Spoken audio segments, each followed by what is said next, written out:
Hi, everyone. Welcome back to Healthy, Happy, Wise, Wealthy. I have with us today Don Kurz from Nashville, and he is the author of a new book called Do the Hustle, Life Lessons from Studio 54, the Championship Lacrosse Field, and also the Boardroom. So Don is kind of that mix of business and creative, which is super fun. And I just want to say welcome, Don. But we have a podcast sponsor, Mindiii, Mindiii. They are an IT company who can do full stack everything development, build hardware, and do all the different things on the back end, also with data. So welcome. So I was talking to Don before we started about I spent 20 years in Nashville, and now he's been there for 5 years. Made the LA to Nashville jump. As we Yeah. as we said, I'm not the only one who's done that. No, no. Nashville's such a fun, creative city for sure.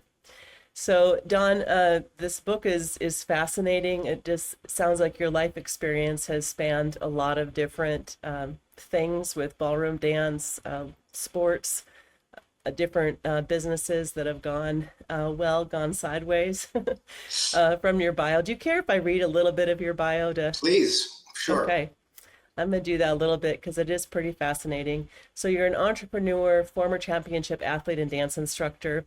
Don has been a senior partner at major international consulting firms, successfully taken a company public on NASDAQ, started a hedge fund, and currently is the executive board chair and principal shareholder of a leading creative agency, Omelette LLC. So Don served for 12 years on the Johns Hopkins University Board of Trustees and subsequently was elected a trustee emeritus for life. Impressive.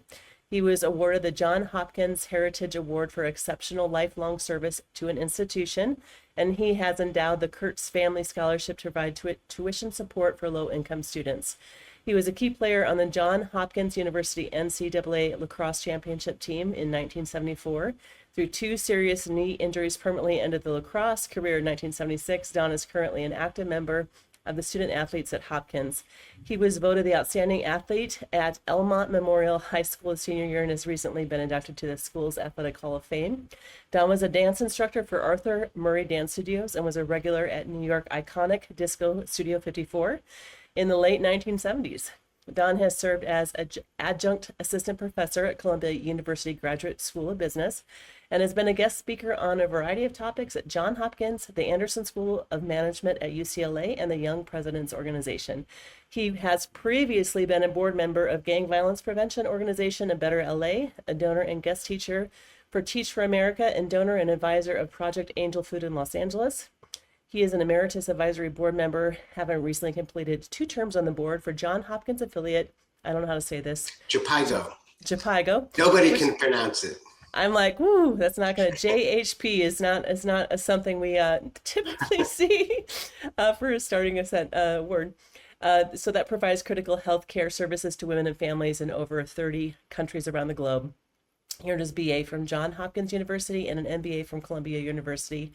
So the book, Do the Hustle, Life Lessons from Studio 54, the Championship Lacrosse Field, and the Boardroom. Yay. Woo, that was a lot. That's a mouthful. Yeah, you've just been not doing much your whole life, apparently. So you stayed busy. So tell us, let's start with the book. How did the book come about? Mary, as many of us, we think about a book, over as we evolve in our life and our career and the proverbial, I have a book in me, I just need to get it out, and I'm no different. But I never really seriously embarked on writing a book because it's, as you can imagine, it's fairly daunting to sit down with a blank sheet of paper, even though you have lots of ideas. And what actually prompted the writing is I got called about 2.5 years ago by Forbes, the big business publisher, who looks at people's background on LinkedIn and gets referrals and references from others, and approached me about my interest in writing a book for their publishing platform. And I said, well, that's interesting. So I embarked on what's called a book plan, a detailed outline of what the book would be about, the table of contents, the theme, the target market, all of that stuff. At the end of the process, it took about 2 to 3 months. It was fine. It was well written, but it didn't really have any soul, or it didn't really inspire me. It was a traditional kind of do's and don'ts of business, which I have my views on, but there are certainly other people who can opine probably better than I can on that. So I thanked them and said, I'm going to pass on this.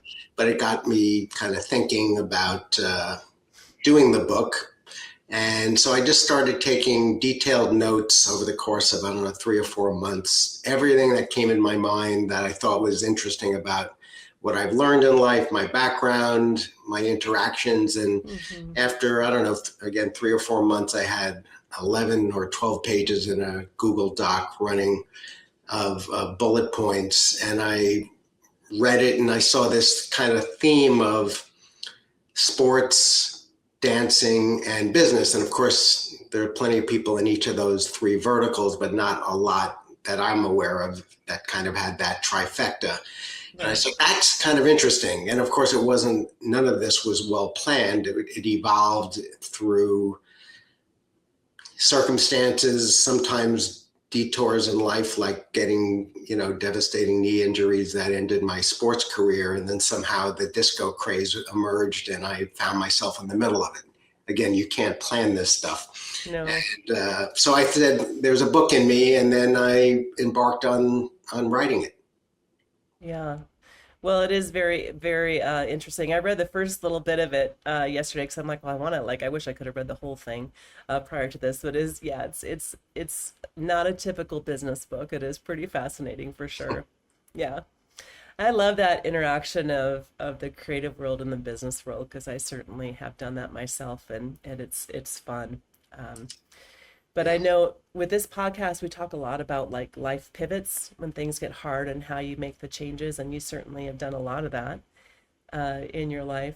So with business, going to that side of it, you've had companies that you've started and have gone big.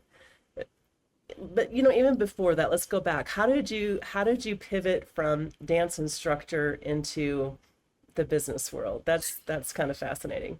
Well, Mary, as I mentioned, I pivoted from lacrosse or sports in college, where I was really gearing up for hopefully to be an All-American my junior year. And then I got that proverbial ACL and MCL, anterior cruciate and medial collateral ligament tear, on one of the first AstroTurf fields at the University of Pennsylvania. And back then, really dating myself, between disco and the first AstroTurf field, they didn't have arthroscopic surgery. They didn't have even MRIs to really diagnose things accurately and quickly. So they put me in a cast, which is the last thing they would do these days because your leg really atrophies and you don't get any movement.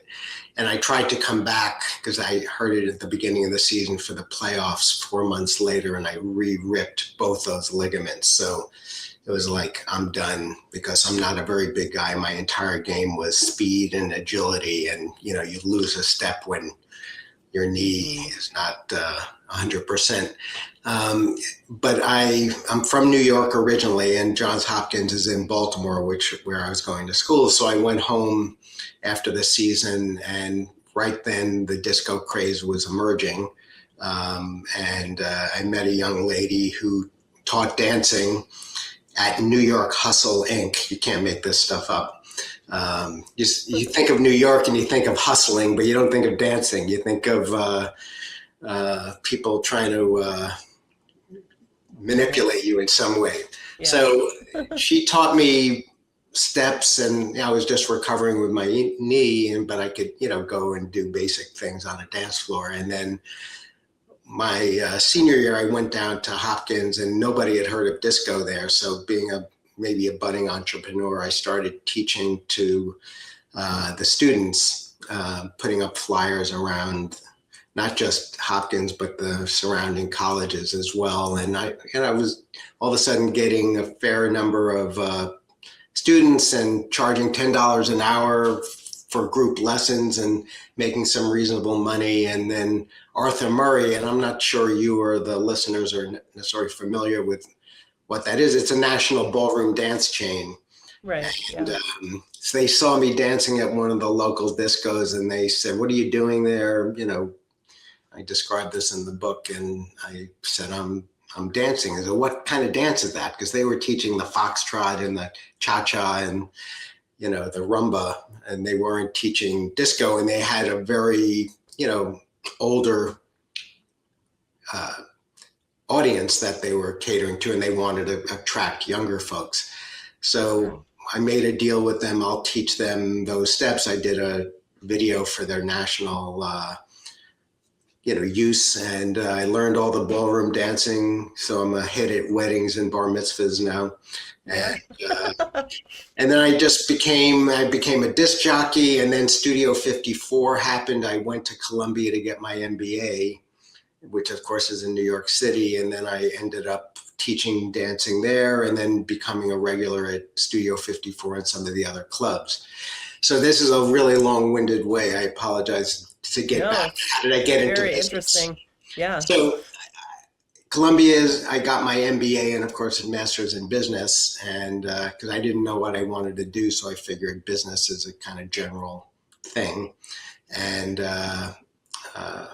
somehow I'm not even sure how I got into Columbia because my grades weren't great.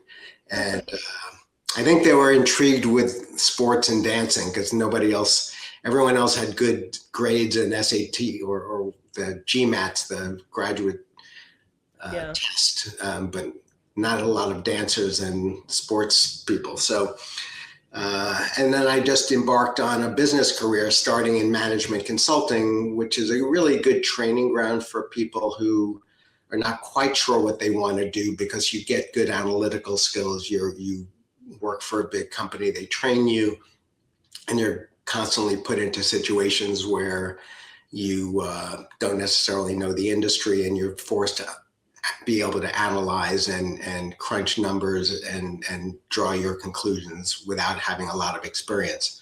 Yeah. Became an entrepreneur after 10 years doing that. Okay. So started with that business.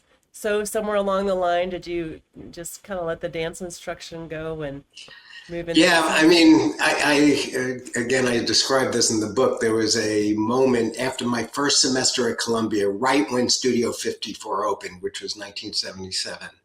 And I was really between teaching dancing and going out, because the clubs started maybe 11 p.m. or midnight. And I would be going there and my grades were really bad.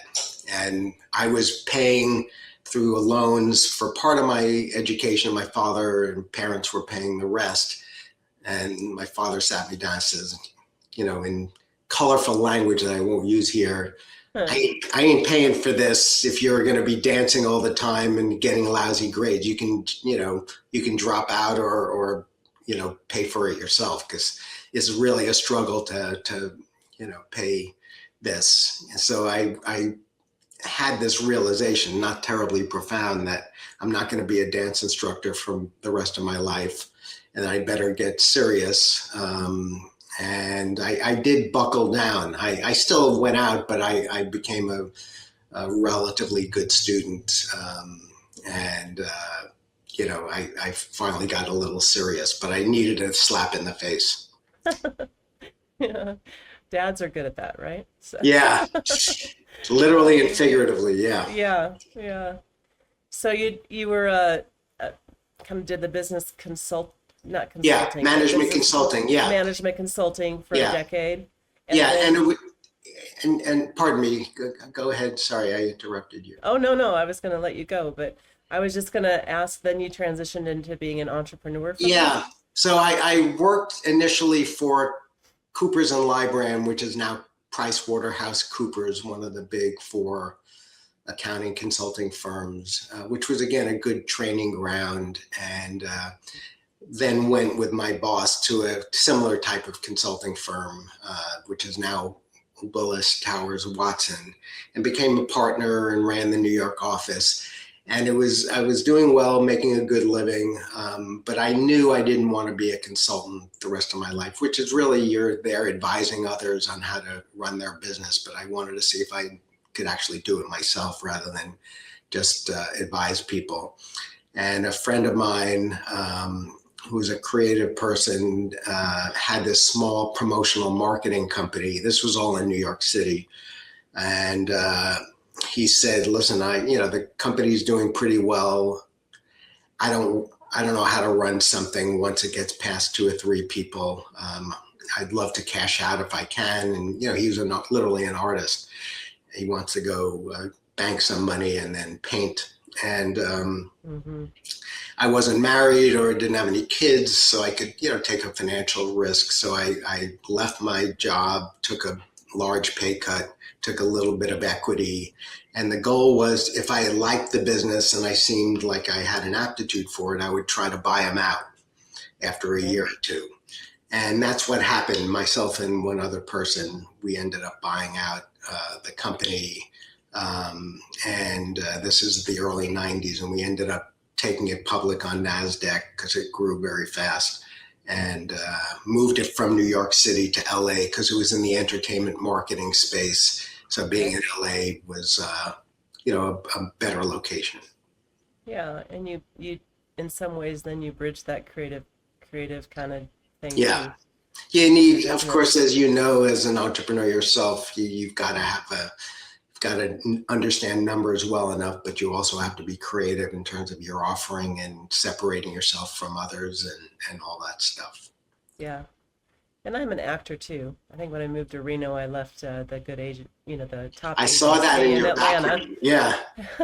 So done a little songwriting. So I certainly have that creative bent, but I think if you're creative, you almost have to add business, or like you just have to add something, because it's such in that part of it is such an inconsistent. It is, and depending on what path you want to go, it's just business and understanding business and financials, in at least a foundational level is really helpful no matter what you do. And to really take advantage of your talent, the business acumen is really helpful. Yeah. And I do think it's very hard for creatives to bridge that gap into business, and sometimes hard for business people to bridge the gap into understanding the creative. It's usually, I get confused which is left brain and which is right brain, but they're kind of separate. Yeah. So, okay. So then you moved the business to LA, and that's yes. how the LA. Yes. Yeah. And so I lived there for 25 years. Oh, wow. So tell me more about that business. So that business ended up being called Equity Marketing, listed on NASDAQ, and we did very well, growing quite rapidly. The stock did well, and we were in the primary business of what we call borrowing equity from entertainment studios, primarily kids and family. So Disney, Warner Brothers, we were very big with all the Disney movies that were in the 90s, from Beauty and the Beast to Pocahontas to Toy Story and Lion King. We did promotions with those properties, largely with fast food companies. Everyone knows the McDonald's Happy Meal. Well, we worked for Burger King. They have their equivalent, the kids meal.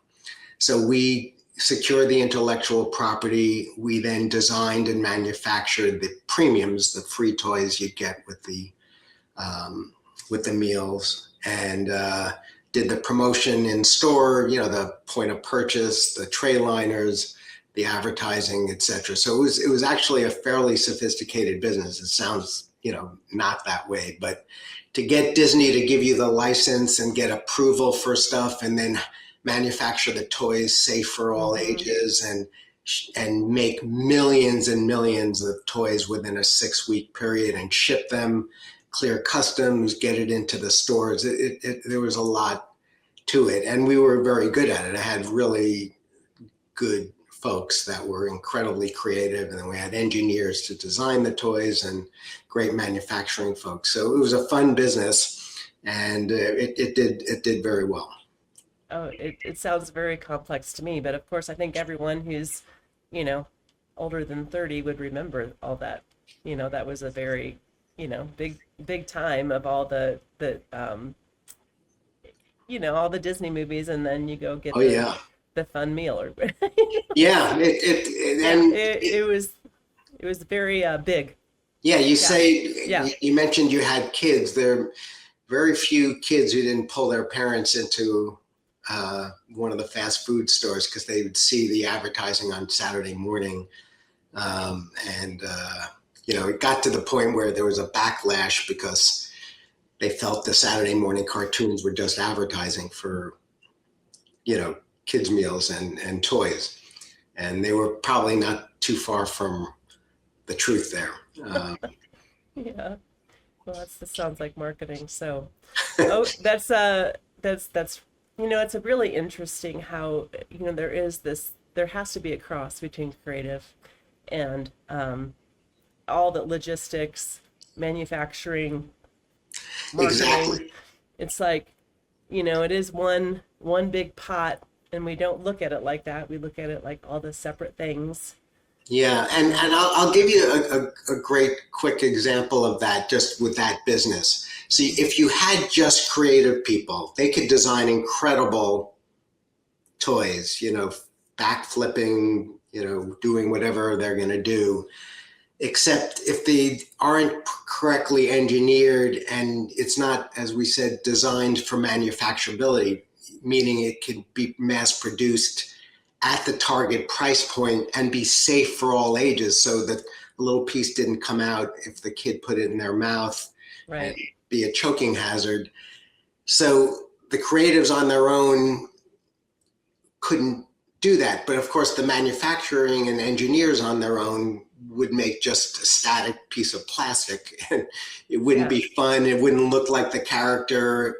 So they would have to work together and very iteratively say, okay, I want, the hand to be posable in 8 poses, and the manufacturing, no, it can only do 4 poses because then we'd have to have another mold to add on, and it would add to the price and we can't afford it. And they'd be working back and forth. So it's a great illustration of what you're saying, of how creative and business and manufacturing, one without the other doesn't work. Yeah, very true. Yeah.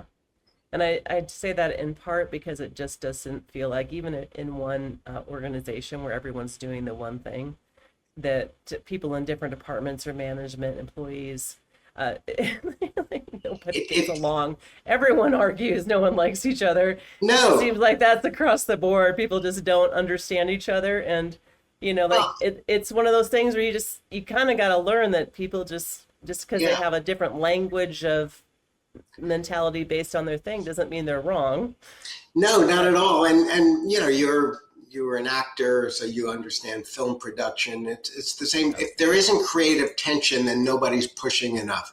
So a producer's, oh, wouldn't this be great if we, do this scene in the Maldives because it's got the nicest beaches in the world. And say, yeah, we don't have a budget to fly the crew to the Maldives. We can go, I don't know, to Redondo Beach in LA and get a permit, and now they might even be saying we'll use AI to, configure it.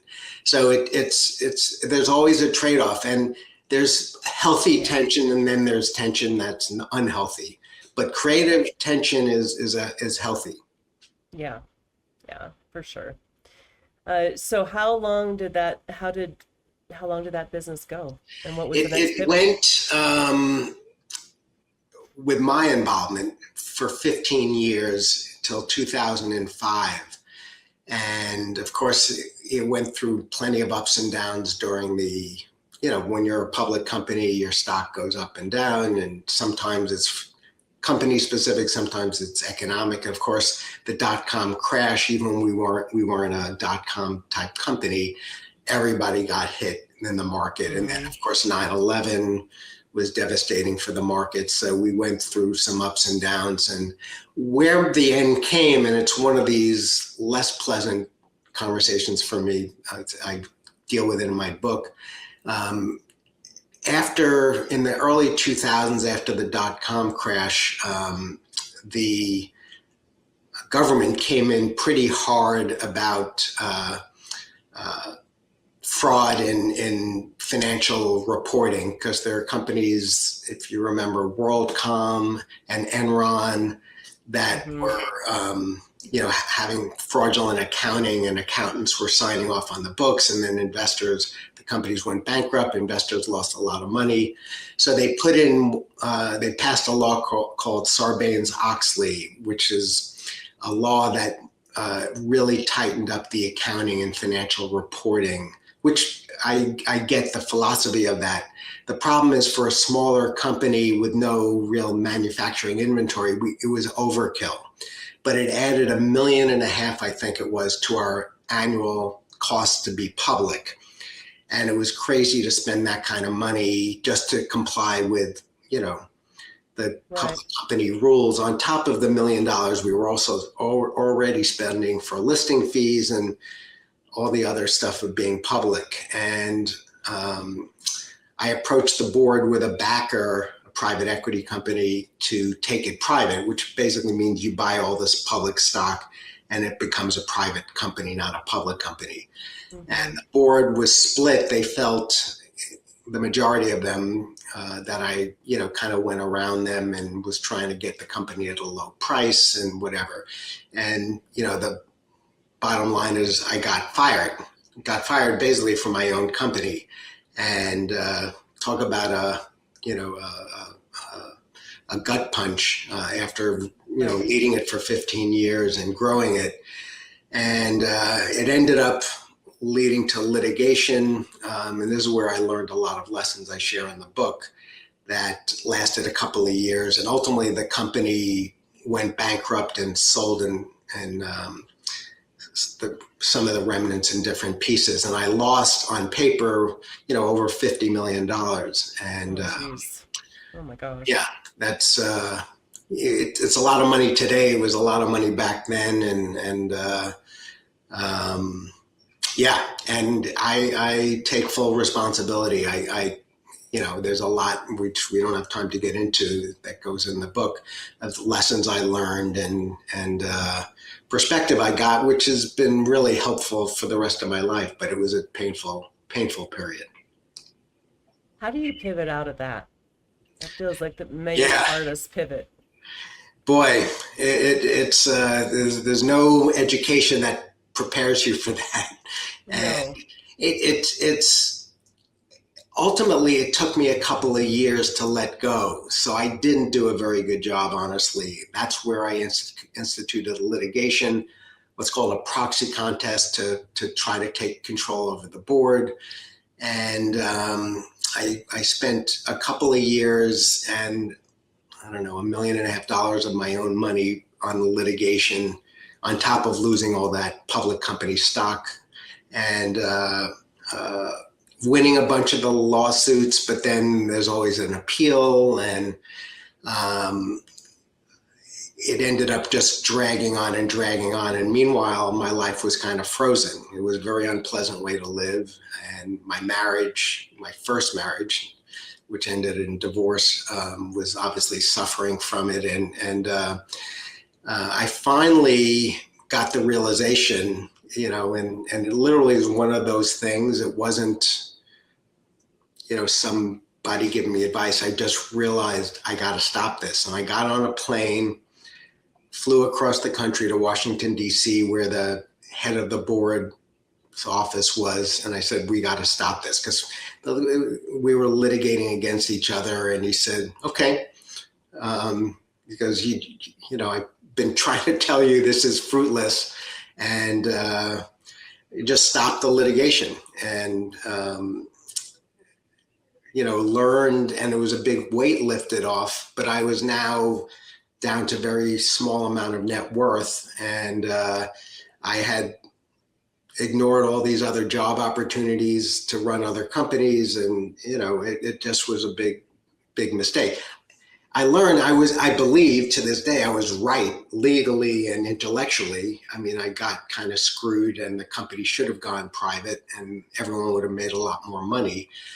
But there are times where you just have to not seek justice and just know when it's time to pivot. And pivot I had to do, because ultimately I kill myself through ulcers or some other stress related or just go bankrupt myself. So you're kind of forced to make some hard decisions. And now I'm much better at seeing around the corner and knowing where to pick the battles.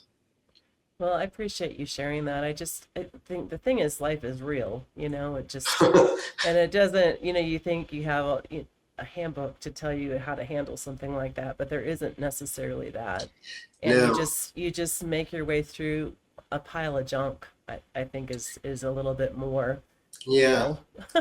And the you know, human condition is, many of us, certainly I just need to learn the hard way. Intellectually, we can all say, oh, Mary, you should do this and not that. And hmm they don't know what you're going through. I mean, Mike Tyson, the boxer, had a great saying, everybody has a plan until you get punched in the face.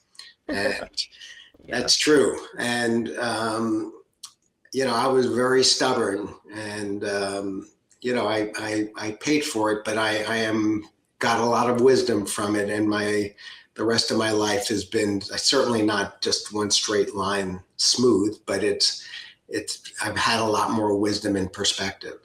sure. And that's just that and again, I appreciate it because sharing wisdom from hard situations that others go through and learning from it can, give everyone some insight into different ways of handling difficult things. At the same time, like when you go through hard stuff, sometimes there's no way around it. No one's going to make it through life without going through some hard things. No, then you're not taking any You know? risk. Then, and you can't, without taking risk, you're just, it's not real. Yeah, yeah. So what was your next venture after that? So after that, I worked for an investment bank. This was actually during the litigation, the couple of years of litigation, just to get some cash and just keep in the game. But then I, with a partner, started a hedge fund, which is totally different than the marketing business we were talking about before. Having the MBA, I had a reasonable, and running a public company, I had a reasonable background in finance, and my partner was a very good investor. So back in the 2006, 2007 era, hedge funds were really emerging on the scene as a, cool new tool for investors, but also a very lucrative path if you want to make a bunch of money. And I certainly needed to rebuild my net worth. So we started this hedge fund, did well for the first 2 years.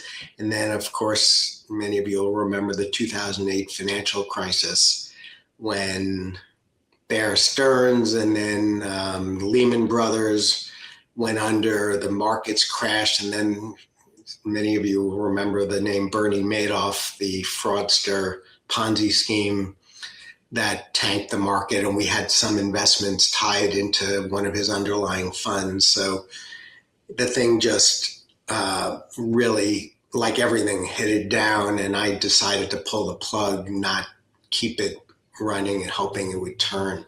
It was too much momentum, and so I in 2009 spent the year closing the fund. So talk about a 1-2 combo punch between my public company and that, and there I lost basically the rest of my liquidity, a total of $4 million on that hedge fund. So Wow. people are going to watch this and say, I'm not investing with this guy. But I obviously had enough skill to make the money to start with. And then the hedge fund really was something I couldn't control because it wasn't our fund specifically. It was the market that just pulled everything down.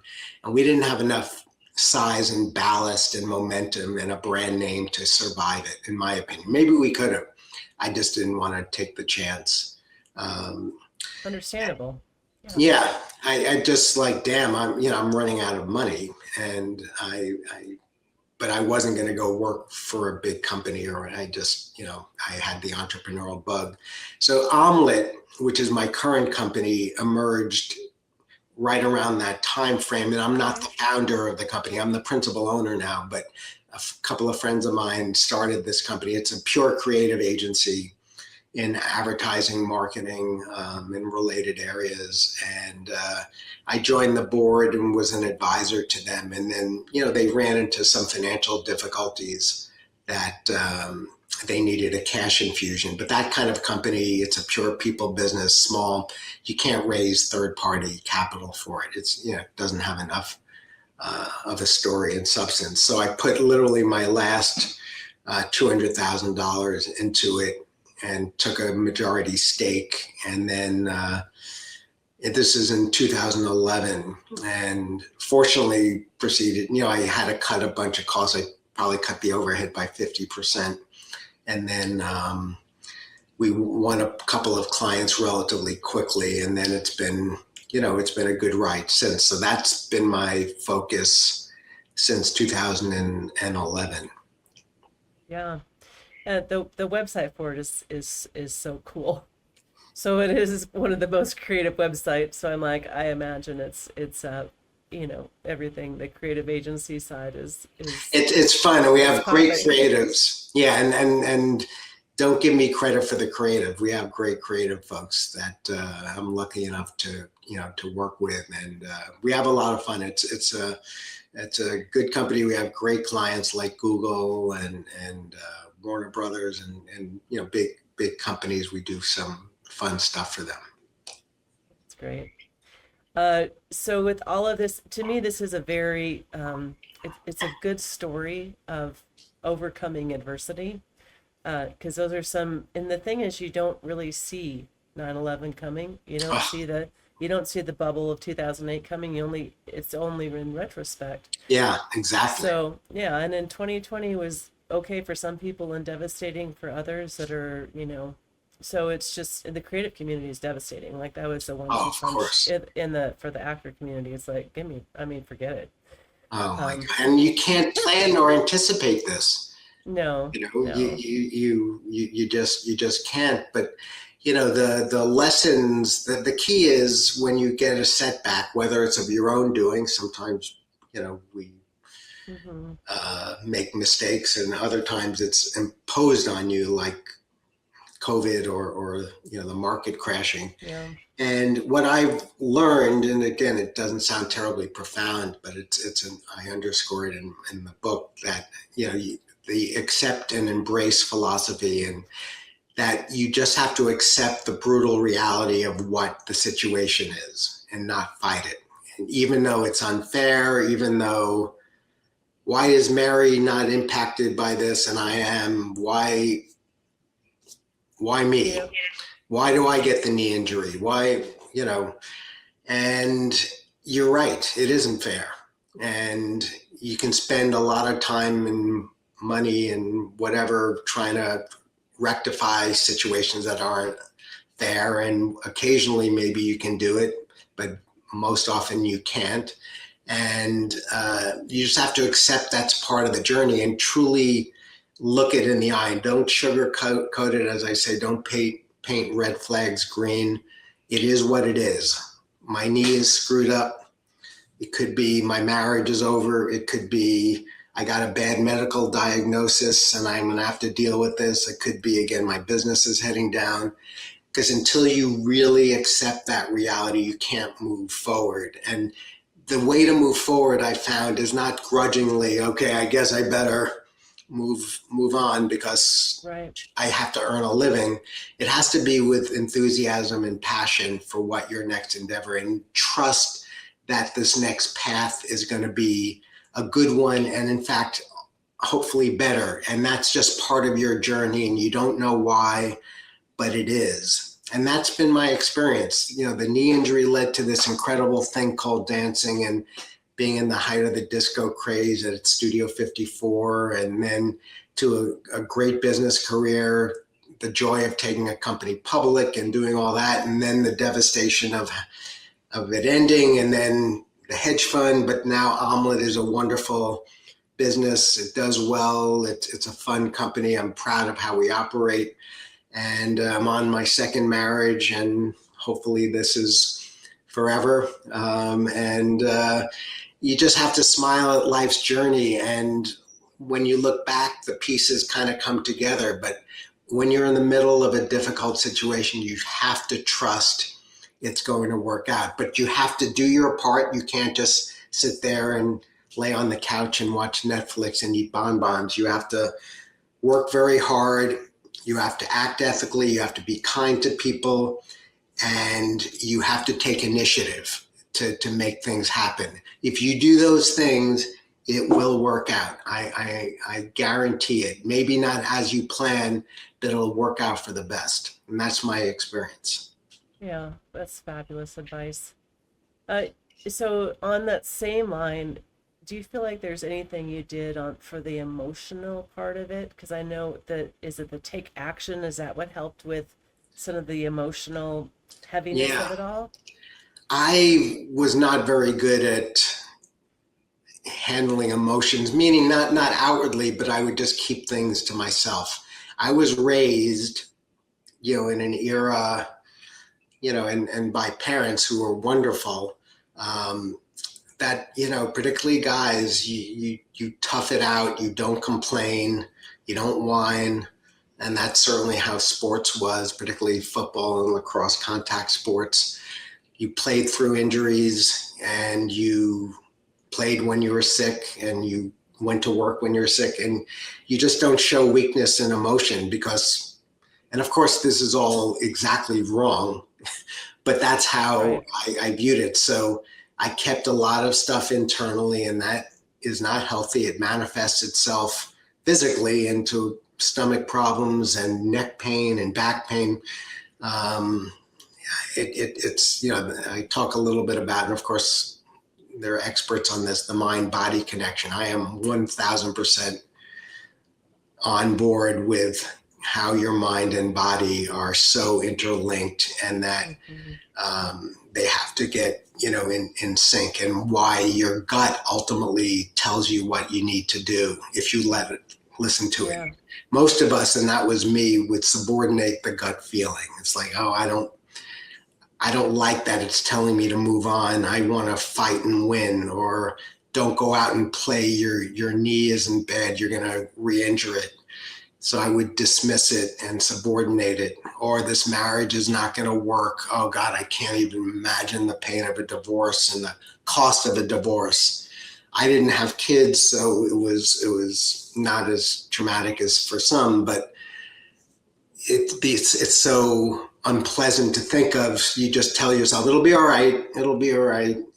Particularly if there's no big blow up, it's just like, it ain't working, and so, and I found your gut is right. It's the only one you can count on in this world to have your best interest at heart. And if you allow yourself to truly listen to it, it will guide you. And I'm good at that now. I'm good. I listen. I welcome uneasy feelings because it's giving me some wisdom. And I say, why did I hang up the phone? And I don't, nothing was wrong, but doesn't feel right. And then I say, you know what? Mary said this, and it kind of bothers me.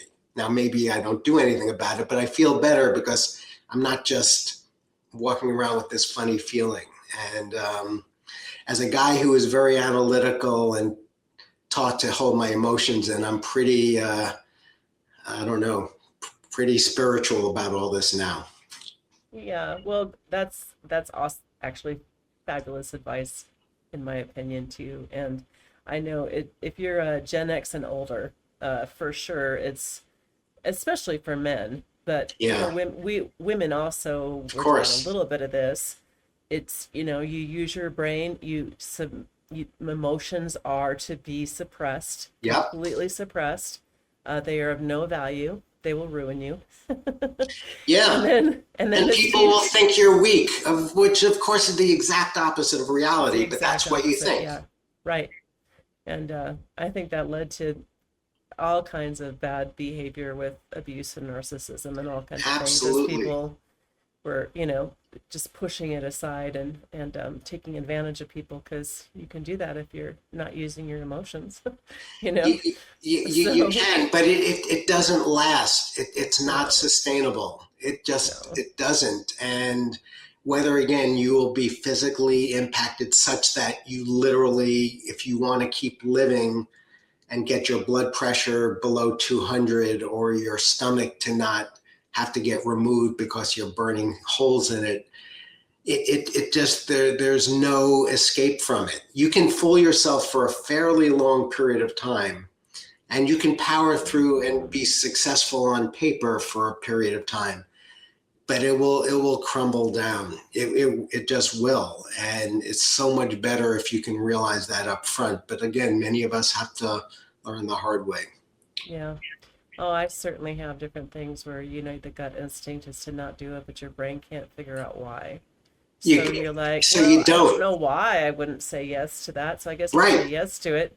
And then you're like, I've even, yeah, some 25 years later, it's still going on when I wish I would have listened to my gut Yeah, feeling way, way back. but it literally, in my experience, it's 100% right. Yeah. It's just I call it in the book the gut algorithm, and of course that's a made up phrase, but there's some way it's processing data, hard data, and emotions and probabilities. If you do this, this is going to happen, and it just like almost spits out a little piece of paper from your mouth, and you read it and say, do this. But it's not just pure emotion, it's quantifying the data also somehow. I don't know how it works, but it is unbelievable how accurate it is. And to Yeah. avoid things that on paper seem right. Like people make investments like this. Oh, their friends are doing it. The stock market keeps going up. I better, you know, put more money in, or this company is doing great, let me do it. And your gut is saying, you don't know anything about this company. And, why is everyone telling you to buy it? They're probably selling stock so you can buy their stock. I don't know. The peer pressure, but as kids and even as young adults, your friends are doing it, or everyone's getting married by this age, well, Hmm. she's a great lady and your parents like her, but your gut is saying, not saying this is my marriage, but your gut is saying, I don't know, but everyone's like, oh, she's great, I love her. And your gut, and it doesn't work, because Yeah. your gut told you, but you didn't want to listen because everyone wanted you to get married. Yeah. So it applies to everything. It does. Business, And relationships. Yeah. that's all the same thing. It's imperfect information in making decisions. So you'll never get perfect information. So it's just, when do you have enough, and what are the probabilities? I think your gut is constantly toggling probabilities. If I go this way, this is going to happen probably, and if I go this way, and I Yeah. mean, the most obvious thing, I was never like a top skier, but I was a competent skier.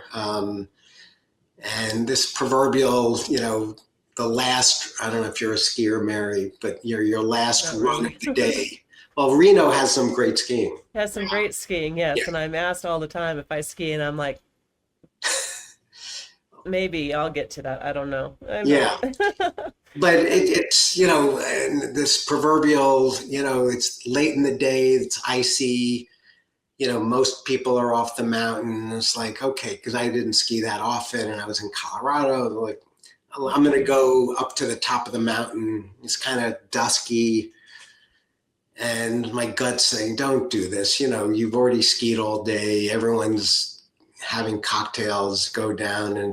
But nope, I go up. And sure enough, I tear my gastrocs and two other muscles, like the worst painful injury. Oh no. Um, and my gut was telling, why are you doing this? It's not fun because you're not going up there with anyone. You're literally like the last one, and it's like, oh, it'll be fun.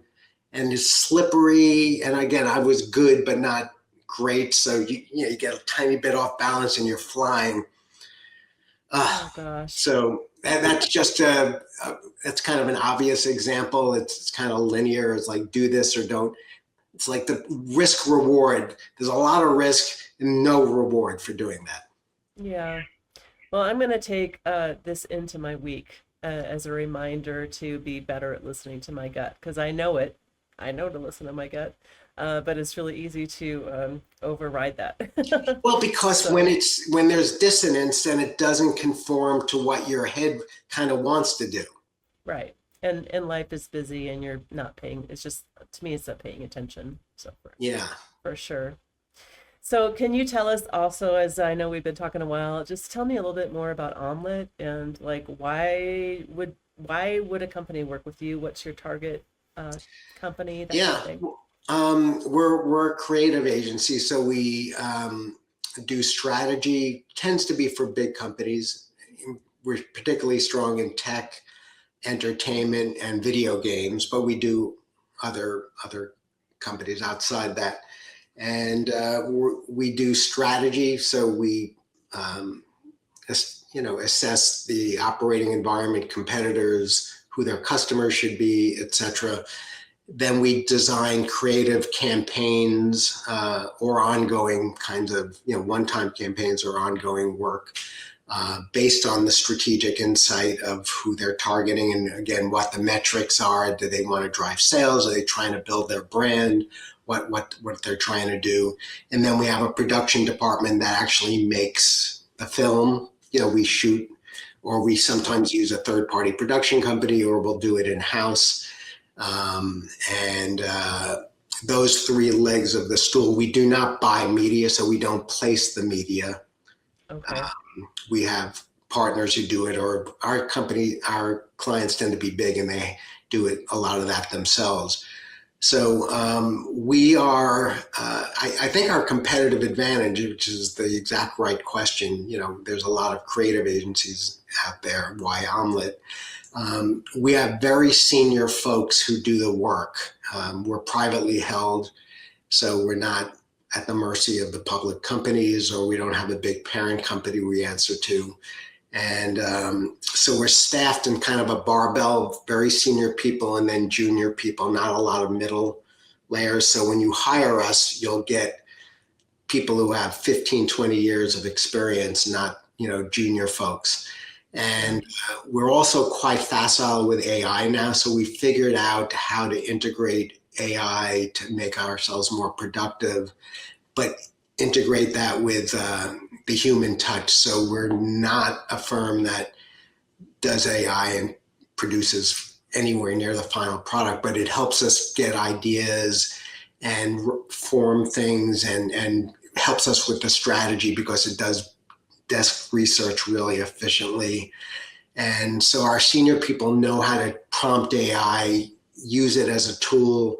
So our productivity has really gone up, and our end work product is still 100% human, because AI, which is obviously very efficient if we use it, it's just an amalgamation of millions of inputs. It's nothing original.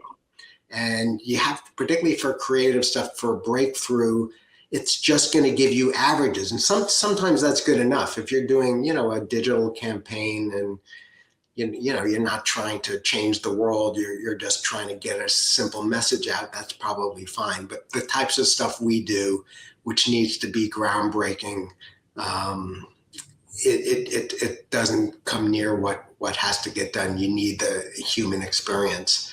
So I think our big advantage is the senior level, hands-on type of care that we take with all the work.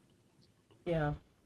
I've had a little bit of the AI conversation with so many guests, and I would 100% agree that, do something to make the systems go faster, but people want people. And if we try to think, oh, AI is going to take over and eliminate humans, humans don't want that. So They don't want it, and it really we don't like can't. it. No, No, it can't. No. and it can't, particularly for creative stuff, because it's just averaging everything. Yeah.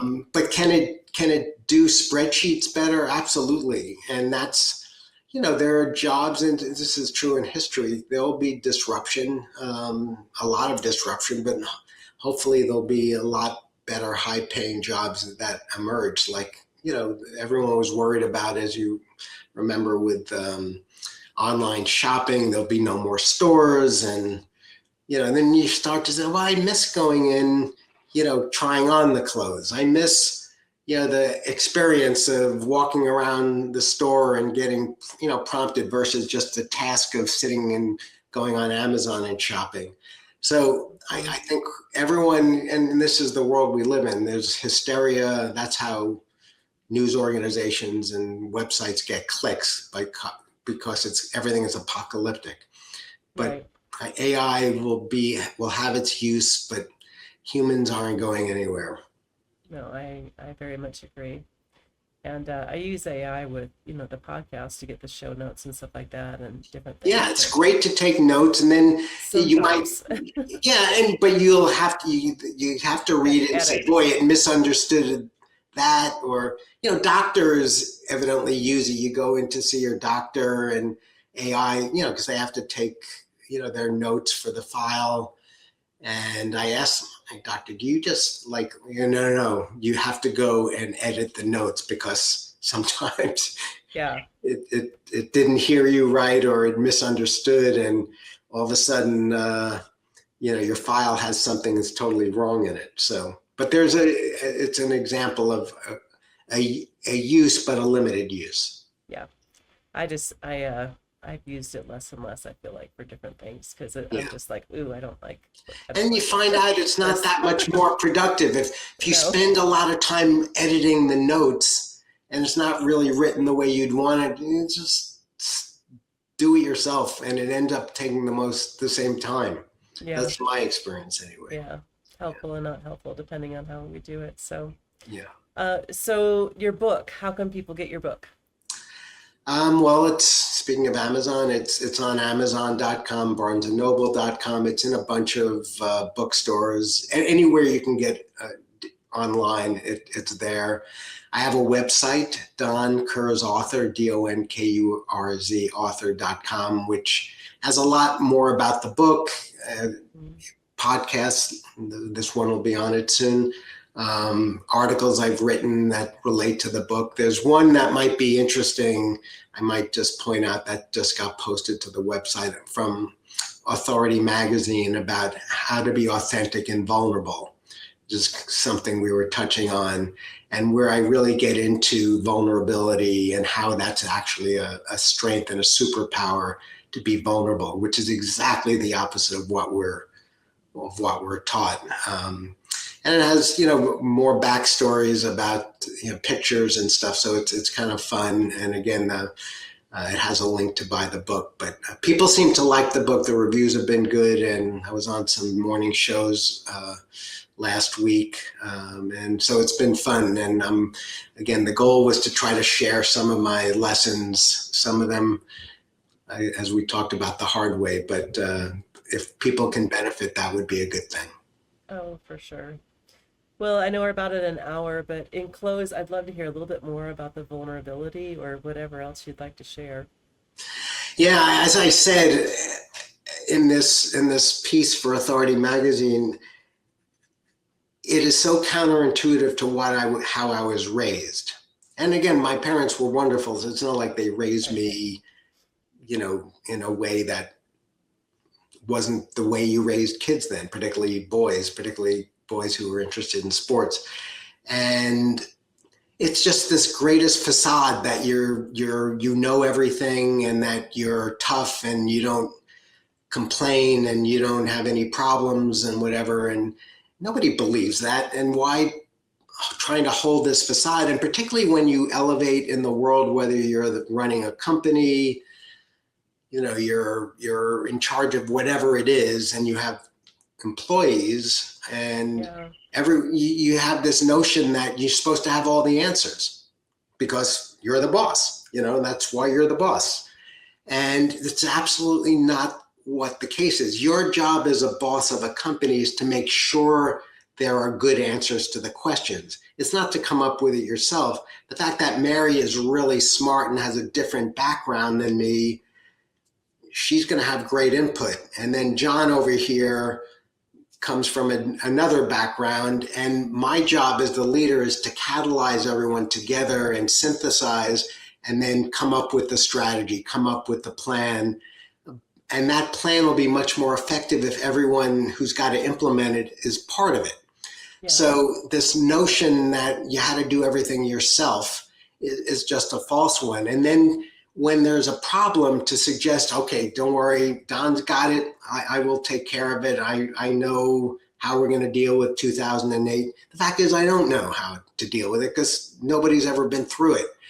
And to say, you know what, Mary, I don't really know how we're going to deal with this. I do know we'll work hard about it. I do know we're going to get through it as a team if we hang together, and whatever other words. And people really rally to you when you express you need help as a leader and that you don't have the answers. They say, okay, let's figure this out together, team. And that they feel empowered, and that they feel, you know, that this is their company, not just your company. And it's just so counter to how I was raised. And it's again, it's not Machiavellian that it's a superpower. Now I'm going to manipulate you by being vulnerable. It's just humans don't have the answers. And it's so much more fun to come up with things as a team than to try to do it yourself anyway. And I say in the book, and I'm not being, you know, falsely humble, I'm not that smart. I'm smart, but I ain't that smart. But I'm smart enough to surround myself with really good people and to listen to them and to be a good kind of amalgamator of stuff. And it's a lot more fun that way, and you can be a lot more successful. And yeah, and a good example, I've always had really long tenured employees. And that's something I've been proud of, because people like working at these companies because they're really empowered. And they can make mistakes. They don't get their head chopped off or get fired for making it, as long as they're honest, you know, mistakes with good intention. And so that's another lesson I learned that's so counterintuitive to what I originally thought. Yeah. And that would be so helpful, I think, across the board in business if managers and business leaders had that concept of authenticity and openness, humility, however, you know, you state it.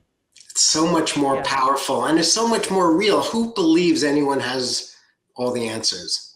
Nobody believes that. Right. And there's also the, you know, the ones that are like, well, this is how we did it in the 90s, so it's how we're going to do it forever. And it's like, that doesn't really feel right. Right. And by the way, you were really lucky in the 90s. It wasn't because you were so smart. You literally caught a wave, you know, and you had great employees, and don't even think about trying that again. But that's exactly, this is how we always did it. And that's the classic way to trip up. Yeah. Yeah. Yeah. I've had that experience, and just the different things, because you pair something, you pair, I paired entrepreneurship and sales with the acting to make it, you know, through. And I've experienced that a couple times. Yeah, well, it's a great combination. Yeah, it's not. Well, it is a great combination. It's a great combination with the right tracks to run on. You know. Yeah, for indeed. sure. Yeah. Well, Don, thank you so much for this wisdom, and it's so helpful. And I'm so glad you wrote this book, and thank you for doing that and sharing all this life wisdom with us. So appreciate you. Yeah, well, I thank you so much. I really enjoyed this, Mary. I think we have a lot in common, and I hope to interact with you again. And if any of your readers want to get in contact, the website has my contact, and I welcome chatting with people all the time. Great. And tell us the website again. DonKurzAuthor.com, DonKurz author.com. Awesome. All right. Thank you, Don. Have a wonderful Thank you, Mary. Take care. Bye. Did you like that? You can watch more episodes here, subscribe over here. We actually have new episodes with awesome guests every Thursday, so check back in. Is that all?